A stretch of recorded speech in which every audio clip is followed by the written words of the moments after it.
Hey everyone, it's Bella speaking to you from Miami, and we are on our third video of talking about this misalignment that's taking place between the way that our body was naturally supposed to work and the way that we're actually living our lives.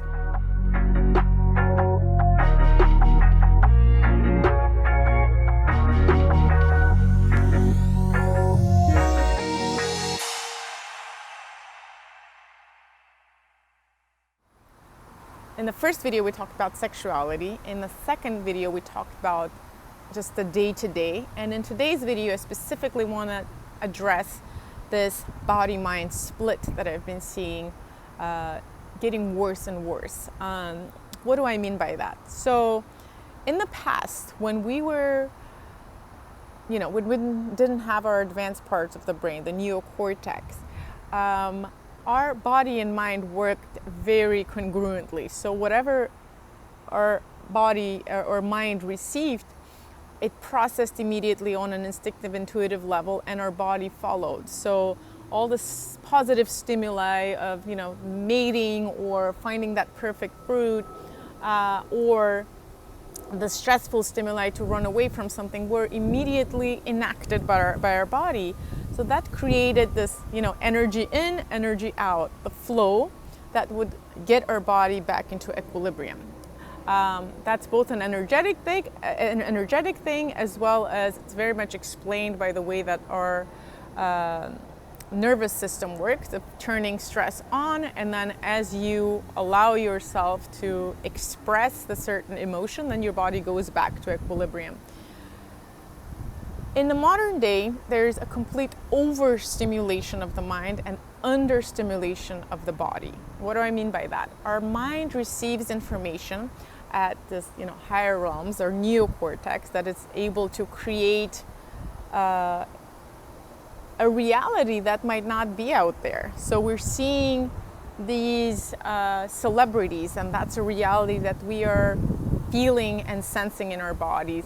We see the war and we sense that in our bodies. So we create with our mind something, a reality that's not ours, but that we feel and sense in a very real way. And our mind and our brain does not know the difference between reality and imagination. So whatever you envision up here in the neocortex goes to your basal ganglia, goes to your body through all of your nerves and the hormones, and your body experiences that reality which you have created.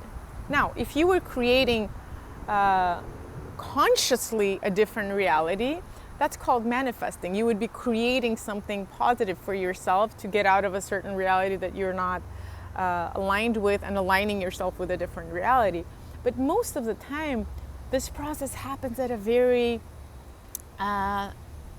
autopilot type of way. It happens in a very unconscious way, where the thoughts and ideas and images get into us without us actually processing it. It's just like junk food. You absorb all of this, and you're sitting there for 8 hours receiving this information from work, and then at night you arrive and you watch those movies and the news, and all of that is what determines your reality. And not only that, but your body doesn't follow. Your body is static most of the time, right? So whatever hormones and neural reactions that you receive through that video game get stuck. You're fighting on the screen, but you're not fighting with your body, and that creates a complete misalignment that leads to mental disturbances, physical ailments,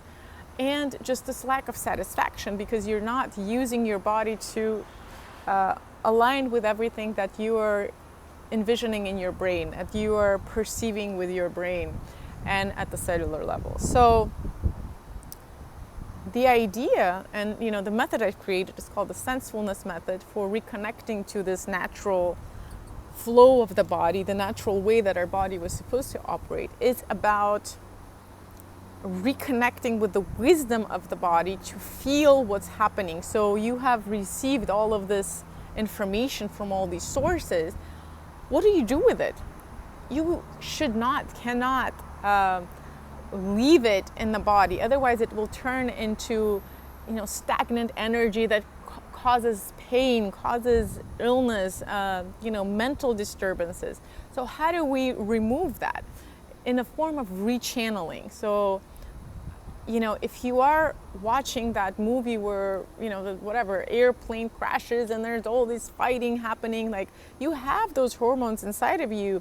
And in order for your body to go back to equilibrium, you need to take all of that out of your body. So you have to accompany that by some kind of a release, like going for a run, going for a boxing class, shouting or hitting a pillow. Like, all of those things need to happen in alignment, body-mind alignment. It's really important.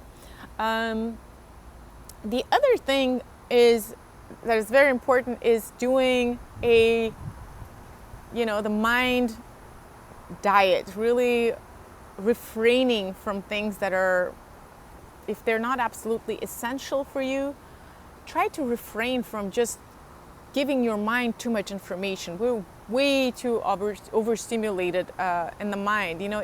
We need time to really allow our imagination to work instead of, constantly telling our brain what to think. We have to allow it to experience stillness in order to create its own imagination, in order to create its own reality.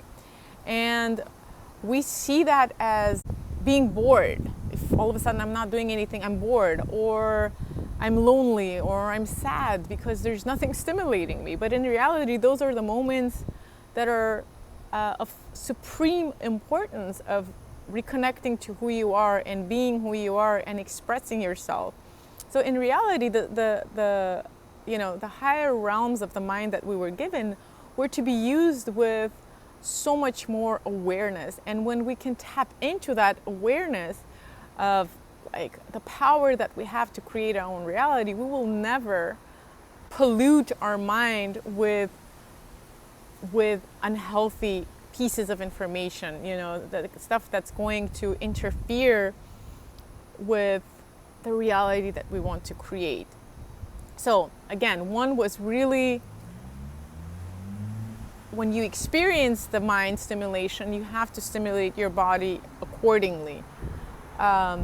Refraining from being overstimulated in the mind is extremely important as well. And finally, moving into that awareness and really stimulating your mind in a completely different way, where you allow it to go into this equilibrium of receiving information and then allowing your imagination to also take control. So I think we have this idea that even in personal development, that the more information we have, the more power we have, the more knowledge we have, the better off we are.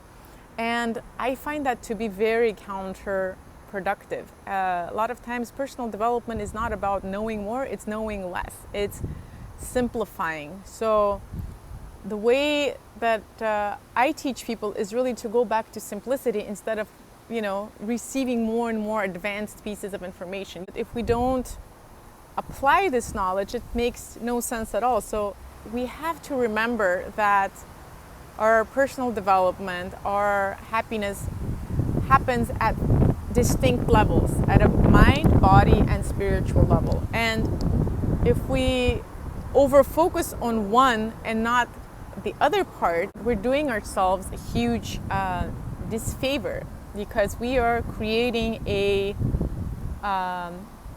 incongruency, misalignment that is detrimental to our health, physical, mental, and emotional.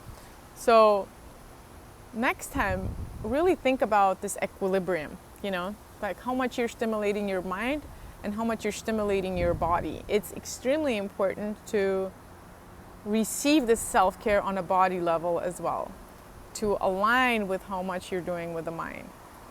If you need help in aligning those, you can get in touch with me.